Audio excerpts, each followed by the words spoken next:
Hey guys, this is a short video on making an initial throttle adjustment. Either a new build or a refit, or you had to take it apart, whatever the case may be. It's real simple, real quick. This particular boat has a cable assembly in it because it's got the clutch. Cable's really easy to do on boats like this, particularly when you don't have any real good mounting points for hard lines. But the same setup works with a straight linkage type of setup with stainless rods or a cable. First thing you want to do is make sure your cable is loose. I generally run a solder connector on the servo side and an easy coupler on the throttle lever side. First thing you want to do is turn on your radio and let everything initialize. Okay, throttle's working. Alright, make sure your endpoint adjustments on your radio are set wherever the neutral setting is. On the Fataba it just happens to be 100 on both forward and reverse. And make sure your throttle trim is set at 0 also. Now, you know the throttle cables or the throttle screws that we all pull out of the carburetors and throw away? You might want to keep one because I use it to make the base setting. So take your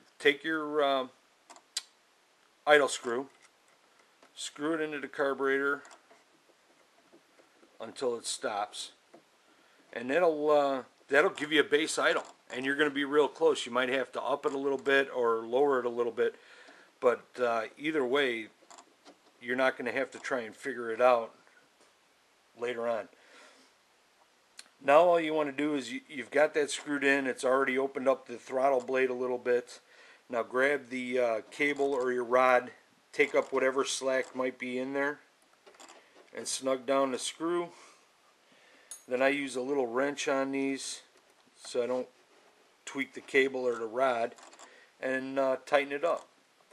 Alright, now you've got basically your base idle. Take your idle screw out of the carburetor and set it aside. Put it back in your toolbox so you don't lose it like I do. Now we want to make our endpoint adjustments, which basically get into your program. You're going to want to pull full throttle, and you don't want to bury the throttle if it's going too far. And then just use your either take some out or add some, depending on what you need to do. Okay, for full throttle on this particular setup, it happens to be 105% on the full pull. Now for the reverse, what I do is I take it all the way down and then bring it back up, because you're not going to use a whole lot of throttle to shut it off. Alright, then go ahead and hit reverse and add until the throttle closes. That's it. Now you got full pull one way and it shuts off the other way.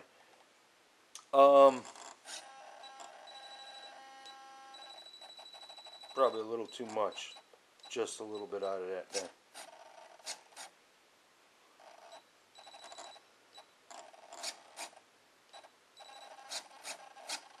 Okay, full throttle one way, shut off the other way, and you got a base idle. Now when you start the engine, it may idle a little high. Then just use your trim adjustment on the outside of the radio to back it off a little bit. You'll still get, your endpoints aren't going to change. All you're doing is adjusting the idle with the throttle trim on the radio. And that's it. That's all there is to it. That's how I do it. It works 100% every time. It's a no-fail setup. Much better than doing it with the throttle valve closed all the way and then trying to fight it to find your idle and monkeying around. This works perfect every time. Hope it helped you out. Have a good one. Bye.